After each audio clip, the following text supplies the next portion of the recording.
Please like, share and subscribe. Hit 3 ఫ్రాంచైజ్లో వచ్చిన hit third movie అయితే అదిరిపోయిందని చెప్పొచ్చు భయ్య. ఫస్ట్ ఆఫ్ ఆల్ నాని గారి మేక్ ఓవర్ అయితే అదిరిపోయిందని చెప్పొచ్చు. ఈ మూవీలో ఫస్ట్ హాఫ్ వచ్చేసి అదిరిపోయింది. ఫస్ట్ హాఫ్ అక్కడక్కడ కొన్ని స్లో మోషన్ సీన్స్ కానీ కొన్ని స్లోగా ల్యాగ్ కూడా మనకు అనిపిస్తుంది. కాకపోతే ఎక్కడైతే బోర్ అనిపించదు. ఇంకా సెకండ్ హాఫ్ విషయానికి వస్తే వైలెన్స్ అయితే నిండిపోయింది. ఇంకా లాస్ట్ దాదాపు ఒక 30 నిమిషాల పాటు యాక్షన్ సీన్స్ అయితే అదిరిపోయిందని చెప్పొచ్చు. నెంబర్ బిఫోర్ క్యారెక్టర్ నాని గారు అయితే ఈ మూవీలో ప్లే చేయడం జరిగింది భయ్య. ఇంత రఫ్ క్యారెక్టర్ ప్లే చేస్తే నేనైతే అసలు ఎక్స్పెక్ట్ చేయలే. ఇంకా నాని గారి బాడీ లాంగ్వేజ్ కానీ స్లాగ్ కానీ అదిరిపోయిందని చెప్పొచ్చు. ఇంకా బీజియం కూడా ఇచ్చి పడేశారు. కొన్ని చోట్ల అయితే బీజియం కూడా లేస్తుందని చెప్పొచ్చు.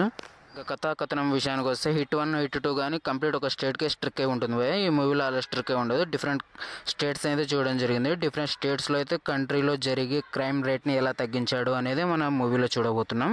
ఇంకా సర్ప్రైజ్ క్యామేజ్ కూడా గట్టిగానే ఉన్నాయి భయ్య. ఒక విస్క్రిప్షన్ తప్ప ఇంకా అందరూ సెట్ అయిపోయారని చెప్పొచ్చు ఈ మూవీలో.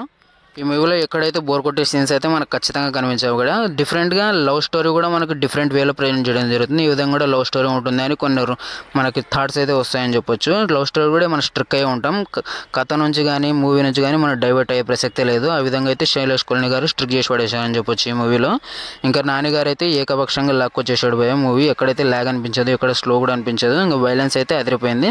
మినిమం ఏ సర్టిఫికేట్ కంటెంట్ ఉంది కాబట్టి ఖచ్చితంగా పిల్లలు పెద్దలు అయితే మూవీకి అవాయిడ్ చేయడం నాట్ బెటర్ ఎక్స్పీరియన్స్.